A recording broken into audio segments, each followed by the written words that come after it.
Dios les bendiga. Hoy tenemos cómo el carácter cristiano ideal tiene la necesidad de un carácter dócil. Esto porque todo ser humano necesita de enseñanza y corrección en su vida, y esto incluye al cuerpo de Cristo.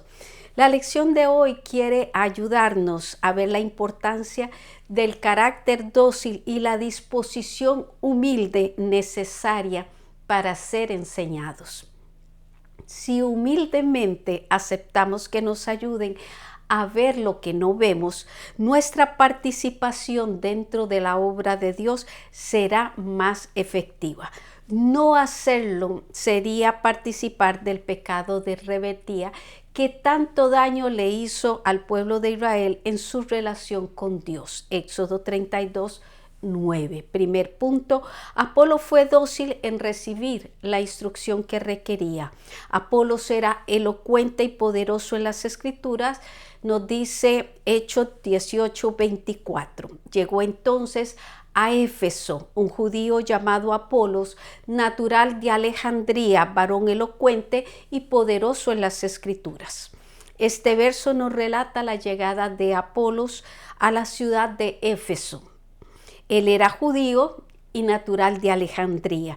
Esta ciudad fue fundada por Alejandro Magno en el Bajo Egipto alrededor del año 332 a.C.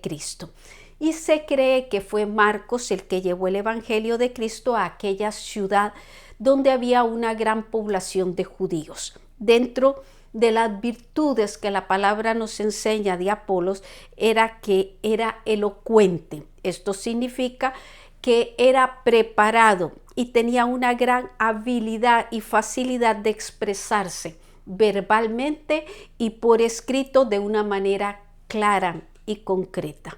Y poderoso en las escrituras, eso porque tenía un profundo conocimiento de la palabra. Estas dos virtudes son un verdadero tesoro para quien ejerce el ministerio. Verso 25.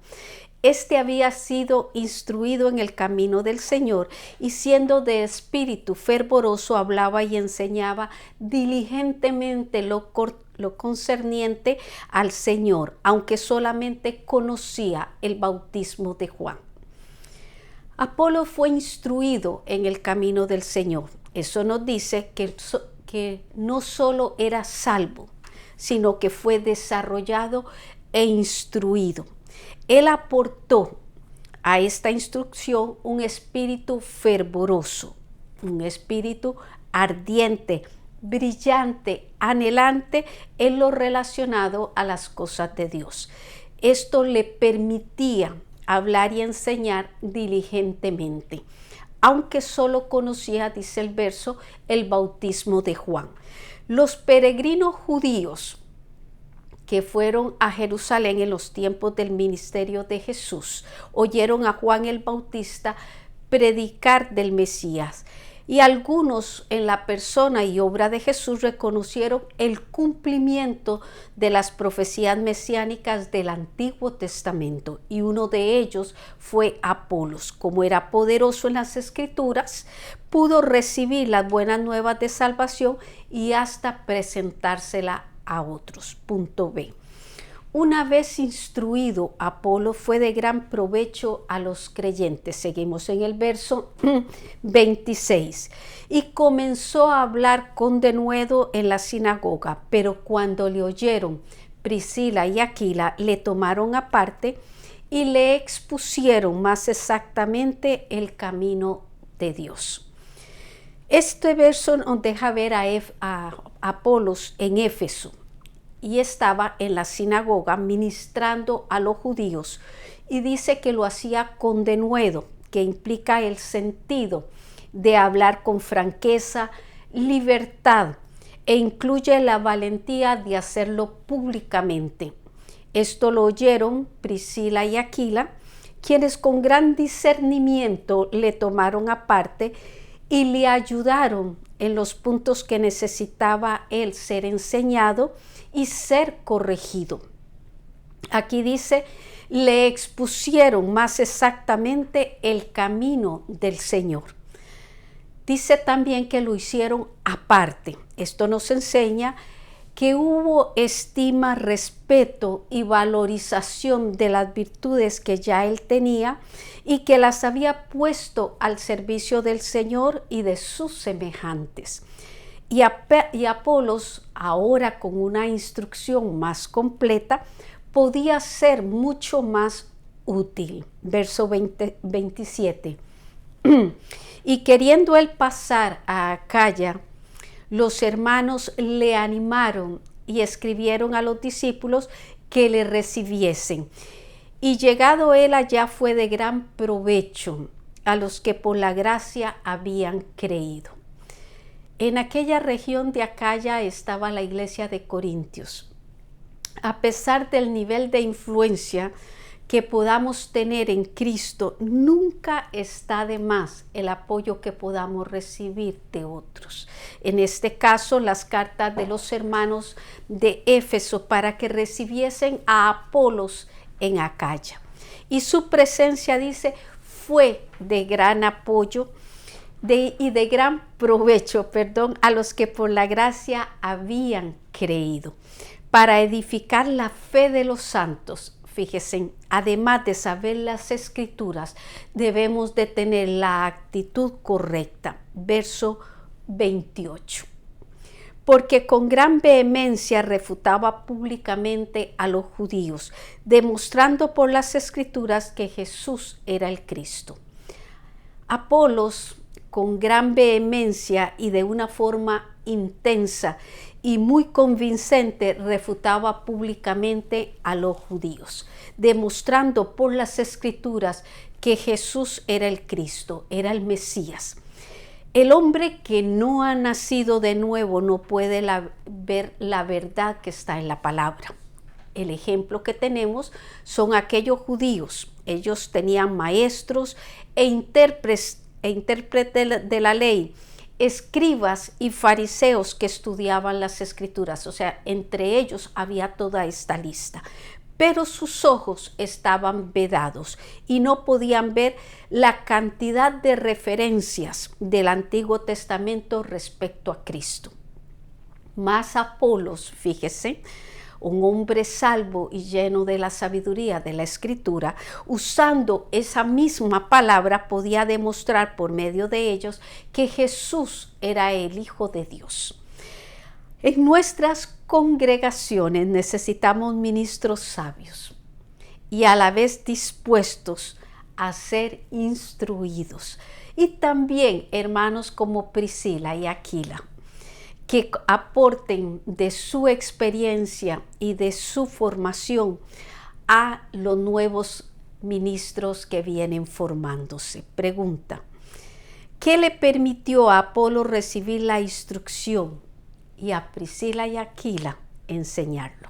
Punto 2. El apóstol Pedro necesitó corrección en su trabajo en Antioquía. Pedro tuvo una actitud condenable cuando visitó Antioquía. Ahora vamos para Gálatas 2, verso 11. Pero cuando Pedro vino a Antioquía, le resistí cara a cara, porque era de condenar, dice Pablo. En el verso 9 de este capítulo se nos narra cuando Pedro, junto con Jacob y Juan, le dieron a Pablo y a Bernabé, en señal de compañerismo, la mano, al darle su visto bueno para que fueran, en señal de un visto bueno para que fueran a los gentiles. Ahora, en este verso 11, Pedro se encuentra con Pablo y Bernabé en Antioquía, donde se le enfrenta a Pedro un error en que requirió la corrección de Pablo, quien le resistió, dice, cara a cara. El carácter recto que desarrollemos en Cristo nos incluye que cuando ayudemos a un hermano en la fe, seamos capaces de tratar el asunto con integridad y considerándonos a nosotros mismos. Gálatas 6:1, verso 12. Pues antes que viniesen algunos de parte de Jacob, comía con los gentiles, pero después que vinieron se retraía y se apartaba porque tenía miedo de los de la circuncisión. Este verso nos da los detalles de la situación con Pedro. La actitud de él estaba dando la falsa impresión de que él negaba la posición adoptada en Jerusalén en el decreto de Hechos 15, versos 28 y 29, donde se abrió la puerta de libertad a la relación entre judíos y gentiles en la iglesia de Antioquía. Libertad que Pedro también se alegró en compartir, incluyendo que comió con los gentiles, Hechos 10, 28 y 11, 3. Pero con la llegada de algunas, dice el verso, estos venían de parte de Jacob, que era la cabeza de la iglesia de Jerusalén en ese momento. Pedro, nos aclara el verso, se retraía y se apartaba porque tenía miedo de los de la circuncisión. Posiblemente, porque no estábamos en la mente de Pedro, sería porque él recordaba la reprensión que sufrió de la iglesia madre por haberse asociado y comido con gentiles en la casa de Cornelio, Hechos 11 del 1 al 18. Pero no podemos nosotros dejar de hacer la voluntad de Dios por agradar a los hombres. Punto B. El error de Pedro dañó también a otros hermanos y obreros cristianos. Verso 13. Y en su simulación participaban también los otros judíos, de tal manera que aún Bernabé fue también arrastrado por la hipocresía de ellos. Nuestra manera de comportarnos va a trazar pautas en otros. Y en este verso encontramos un ejemplo de esto. Lo censurable es que era una actitud engañosa la que se estaba promoviendo. Dice, en su simulación o fingimiento, al referirse al trato de Pedro con los gentiles delante de los judíos que estaban de visita. Los otros judíos que estaban con Pedro también participaron de aquella hipocresía y aún Bernabé fue arrastrado por esta conducta. Esto nos da una alerta. Pablo le dice a Timoteo, ten cuidado de ti mismo y de la doctrina. Persiste en ello, pues haciendo esto te salvarás a ti mismo y a los que te oyeren. Primera de Timoteo 4:16. Pedro y Bernabé son los que se citan por nombre, pero habían más. Tenían estos dos varones y tienen por las escrituras testimonio, experiencia, madurez espiritual.